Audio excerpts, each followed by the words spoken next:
Hello, this is Mike, NoStressMike.com. Hey, we've been burning brush piles, and as you see, this has turned into be my favorite scarf here.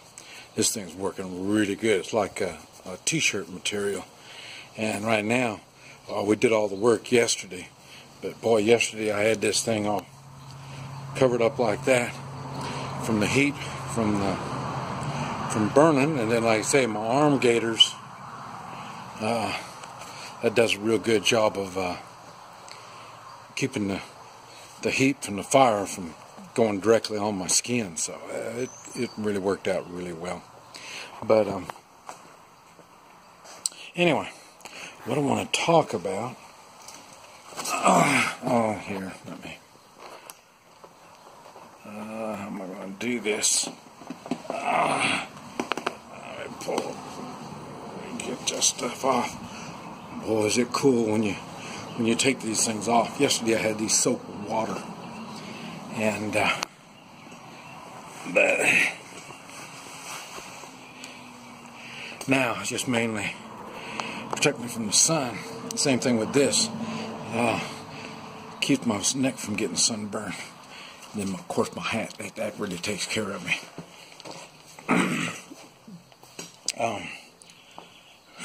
Man. Wow. What I want to talk about is guns and weapons being stolen. This is something that I really haven't been able to put my fingers on yet. I mean, who worries about that? And who talks about that? That's the part that I can't quite figure out yet. There was a time when I was really poor, when I was beginning and stuff like this, you know, you only have 1 or 2 guns, and so you really try to protect them. And so you're concerned about it like that. But other than that, as you mature and as you've got more firearms, I've mentioned before, if you've got a good carry gun, a gun that you really like to carry, you need 2. And for concealed carry, you need 2 of them. And one is because after you shoot somebody in self-defense, they're going to ask for your firearm for evidence. And so that's what you do, is you give it to them. I talked about it on the video I made the last time I shot someone in Kansas. And after we went to court and after all that kind of stuff, they tried to get me to sign papers to get my gun back, and I refused to sign papers. So me and the police department got into it. First, they were all chummy buddies when they wanted my testimony and all this other kind of stuff, but when it was time for me to get my property back, they tried to give me a hard time, but I persevered. But anyway, I've heard people talk about, I tell women to use that 38 Smith & Wesson hammerless, and you put it in your purse, and you put it in a makeup bag really towards the front of your purse, and this way you just reach in, you get your hand on it, and then you just point it to where your threat may be. You know, if you don't wait till you have the threat, you got a problem when you wait. So what you do is you're walking out in the parking lot, and you see somebody across the parking lot, it may be trouble. They're either going to get in a car and drive up to you. You don't know telling what. Put your hand on the gun and you turn it, and then your keys are over there pretty close to it, so it's no big deal. You're walking on over there, and then you go on and get in your car, no big deal. And if you're confronted, and then, like I say, you just point your purse, and then and you shoot through the purse. You don't pull it out. Another thing that I thought was funny, when I made the video, I said you don't pull it out because they may laugh at you because that's a little small gun. And I got some real idiots that, well, nobody's gonna laugh when you're pointing a gun at them. Hey, I get guns pointed at me all the time, and I'm laughing, I'm carrying on, we're having a lot of fun. So people are inexperienced, they tend to use their imagination way too much. But in the reality is, and like I say, but I know I've had people on that same video, I had people say, well, don't put it in your purse because somebody might steal your purse. Okay. I'll tell you, a woman keeps her purse with her all the time, and somebody will steal your purse or you know, whatever.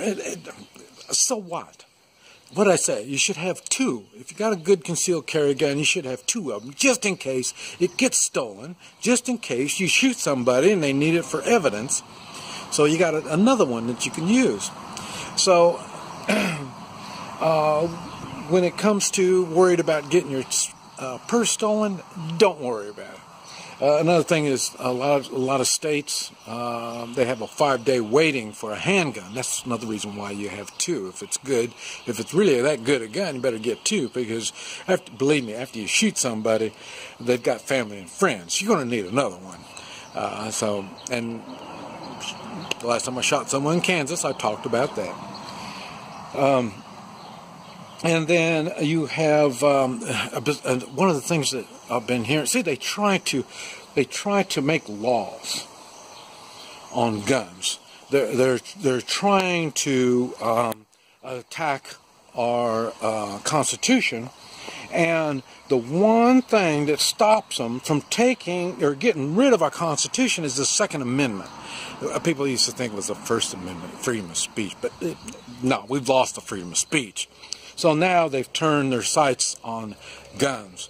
And so any law is what they want on guns. And one of the laws they're saying is, well, you're responsible for your gun, so you need to have it locked up in a safe if you're going to have it in your house. That's bullshit. Just like all of the laws. You know, any laws that are aimed for firearms is a bullshit law, and it's just some way to restrict our Second Amendment.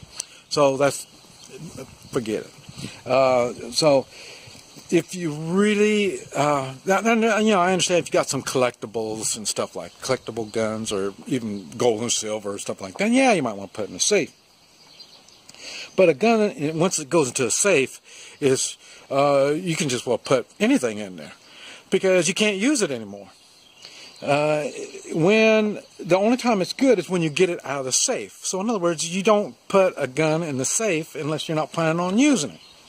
So if you want to store it in the safe, that's one thing. But they're trying to make laws now where you have to have proper storage. They've also done that with gun dealers.